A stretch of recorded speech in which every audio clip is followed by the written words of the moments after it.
আমার নুডলস রান্না হয়ে গেছে। কেমন হয়েছে আপনারা এখন বলেন, রেসিপিটা আপনাদের সাথে শেয়ার করব কেমন হয়েছে আমার নুডলস রান্না।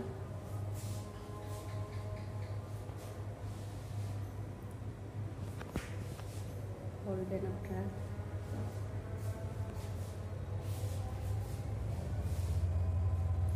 ঠিক আছে, কেমন হয়েছে আমার নুডলস রান্না আপনারা বলবেন।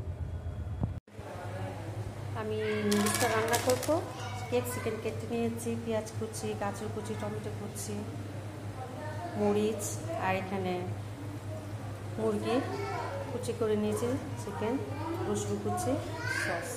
এটা জাস্ট আদা আর রসুন বাটা দিয়ে একটু মেখে নিব।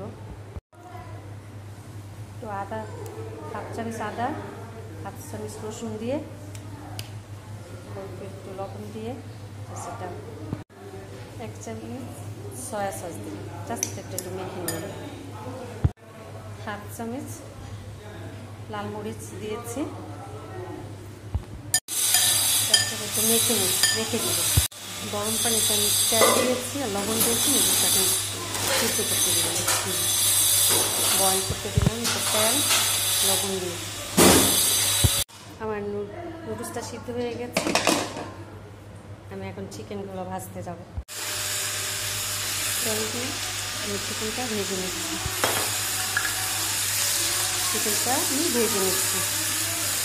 আমি গাজরটা একটু সটে করে নিব, হালকা করে ভেজে নিব গাজর। ক্যাপসিকামটা আমি হালকা করে ভেজে নিচ্ছি, হালকা করে সটে করে, বেশি আমি ভাজবো কারণ কাঁচা ফ্লেভারটা যেন চলে যায়। চিকেনটা ভাজা হয়ে গেছে, পেঁয়াজটা আমি ভেজে নিচ্ছি।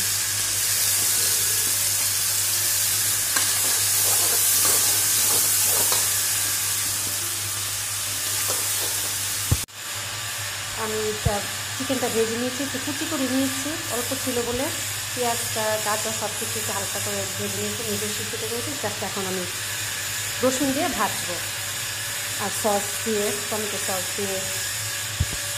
কড়াইতে তেল দিয়েছি, এখন রসুনগুলো ভেজে নিতে, একটু ব্রাউন কালার করবো রসুনগুলো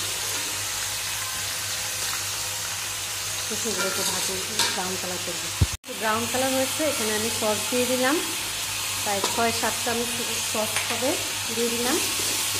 তারপরে সয়া সস 1 চামচের মতো দিলাম, টমেটো কুচিগুলো দিয়ে দিলাম। তারপরে 1 চামচ গোলমরিচ, হাফ চামচের একটু বেশি দিলাম গোলমরিচ। আর এখানে হচ্ছে চাট মশলা আর হচ্ছে গরম মশলা, বাস এটাই আমার দিয়ে। এটাতে এখন নুডলসগুলো ঢেলে দিই। স্বাদ মতো লবণ দিলাম আর 1 চামচ বাটার দিলাম। ঠিক আছে, তার সবগুলো এখন আমি আমার নুডলসগুলো দিয়ে দিলাম। নুডলসগুলো দিয়ে আমি চিকেনটাও দিয়ে দিলাম, সবগুলো মিক্স করবো শুধু।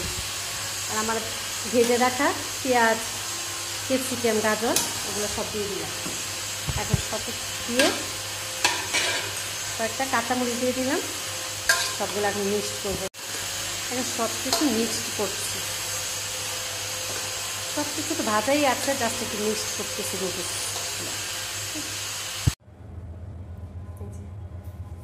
রেডি,